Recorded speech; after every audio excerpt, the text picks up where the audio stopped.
Thank you for staying with us on Consider This. I'm Melisa Idris. I'm talking to Professor Sabina Alkire from the Oxford Poverty and Human Development Initiative. We're talking about the multidimensional poverty index.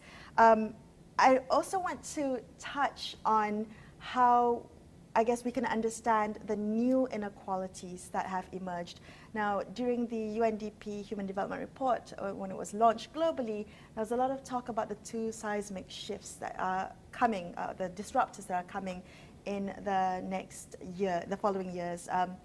You know, if we don't address the inequalities that could arise from technological advancements or changes, or from climate change related shocks, we are in danger of having inequality widened. Could you talk a little bit about these new and emerging inequalities and how best to respond to them? Yes, so the Human Development Report 2019 was focused on going beyond averages, going beyond income, going beyond today. And what they found was that if you look at poverty, that's familiar territory, and we can already see inequalities, great inequalities in poverty. But then if you look at other things, the inequalities are rising even more. So they talked about enhanced capabilities. So let me give some simple examples, just more close to the original and very familiar topics. We talk a lot about education in human development. But if you look at tertiary education and the percentage of enrollment, people in tertiary education, the gap in countries is actually increasing, not decreasing. And similarly, if you look at the life expectancy of people who are today 70 years old, right? So I'm 70, how many more years can I expect to live? That gap in life expectancy is actually increasing between countries. Okay. Now if we shift to things like internet access, internet usage,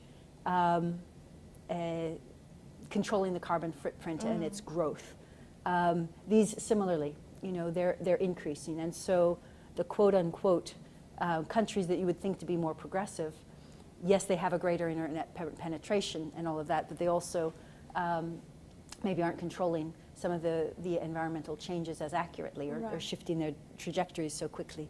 And so the report was saying actually we need to keep all of these in mind because, first of all, artificial intelligence and its impact on the job market will be in some senses negative, but also in order to take advantage of the new technologies, we need to train our young people differently. We need to get them very much tech savvy, and the curriculum isn't catching up as quickly as it needs to for the next workforce to be able to really participate as effectively as they should. And so looking ahead, looking around the corners on these two topics in particular of technology and climate are fundamental. Right, yeah, and policymakers often tend not to look at these new and emerging inequalities because we're so busy addressing the current issues at the moment. With climate-related shocks, who are the people most vulnerable or at risk of suffering from the disparities in inequality when it comes to this specific issue?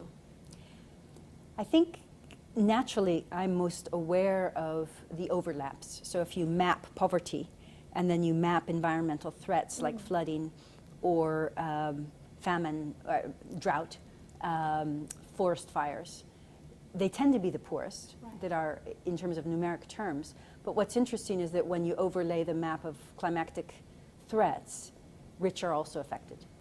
And so it's not simply disasters that affect the poor as we see on the news these days. And in a sense, at your heart, you want nobody to be affected. But the interesting question would be, in this mix, could the rich who are also vulnerable to having their properties flooded, or also vulnerable to wildfires coming, could they be part of the affected community, reshift their lens to see themselves part of the coastal community, and so try to protect not only their own houses, but all of the marginal coastal communities, including the poor, from these, and think of more general solutions. And so I think it's a moment where we will see how the rich, vulnerable, who don't think of themselves as vulnerable, but how they manage the climate threats, and whether we could create a new kind of solidarity. And to me, that's the exciting promise in the moment. Okay. How do you even begin that conversation? Just trying to change the lens of perhaps, rather than looking at, you know, income inequality, but rather part of a community that's all at risk of climate-related shocks. I mean, I'm a data person, and so I think what is interesting is just when you define groups that are at risk of climactic disasters and then talk with them, and then they'll look at each other and say, well, we're pretty different from each other. Right. But if they realize their commonality, then it might be, again, a chance to try to create a new community. It's a big ask. It's a low probability, and yet if we don't press the moment, it won't come to be. Definitely. I also want to talk a little bit about your work with the Center of Bhutan Studies in the Royal Government of Bhutan. So you had worked on Bhutan's Gross National Happiness Index, yes? Yes. So how is that, would you categorize that as a good measurement of a country's well-being, as opposed to perhaps the standard GDP measurement? Very much so. For me, it is a wise measure. We have the World Happiness Report also, which has one indicator, or a small set of indicators. Right. But they are of a Western idea of happiness. And so if you look at the happiest countries and you look at their planetary impact, they're hurting the planet. And what's interesting in Bhutan's Gross National Happiness Index is that it's a very balanced spectrum. It's 9 dimensions of well-being. So we have health, education, living standards, the same as the Human Development Index. Then we have governance, bringing in the political. Then we have the environment, bringing in the climate. Then we have time use, because some of us are too busy. Leisure is so fulfilling, and we really have to think about it. Then we have culture, so forms of art, creative arts, expression.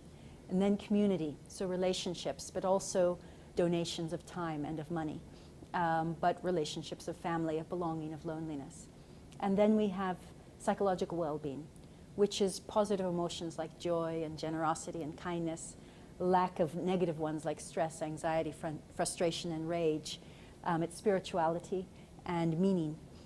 So there are these profound things that we sometimes are a little bit shy to talk about, and yet at the end of the day, they're quite important. And so this culture, community, psychological well-being brings into the picture some of the softer side of well-being, without leaving out the fact that we still need houses that protect us from the rain. We still need meaningful jobs that we go to that give us a sense of purpose and of giving. So it seems a very wise measure. Is Bhutan the only country currently using a Gross National Happiness Index? To my knowledge, it's the only with such an index as an official statistic, but Okay. there are other countries developing them. And I think it'll be very interesting. There have been NGOs or academia who have done them in other countries, but the kind of embeddedness into the public policy process, I think, is just starting in some other countries. What do you think that's changed, Bhutan being the first country to do this? And, I'm just wondering whether a country that could be considered a superpower, economic superpower in the world, or one with slightly more visibility, or, perhaps even the G10, would that be a realistic idea of having, the G20 countries, G7 countries to adopt a Gross National Happiness Index? Could we see the day? I hope so. So I live in the UK, and with some national data as an academic study, I'll be doing a GNH index, Oh, wow. just to look at it. But I think that two things. One is when Bhutan updated its GNH index in 2015, it had grown. Okay. So it had an increase in GNH. But it was driven by material indices of housing and income. It had the fastest growth in the world for one quarter. Living standards, health, education, those all had gone up. But it was interesting because what had come down? My sense of belonging. My negative emotions of anger and frustration had gone up. My joy had gone down. My sense of community had gone down. And so there was a national conversation about, it's good that it's growing, but what are we losing? And I think these conversations don't have a right answer, but their answer defines the culture. And so it's offering a space to have those conversations. I think that's one really important thing. And in the UK, where there's a Ministry of Loneliness, Yes. where there's a lot of depression and anxiety, the cutting edge really is to bring these into the discussion without leaving the National Health Service and quality of education, which are grossly underfunded, out. So I think in the UK, we really need a balance. And again, there's no right answer of how much to allocate across them, but I think we need them all in view. Right. And a GNH index helps to bring that into the conversation. Wonderful. Thank you so much for speaking with me today. It's been such an enlightening conversation. Thank you. Thank you. I'm Melisa Idris, signing off for Consider This. I'll catch you next time. Thank you for watching and good night.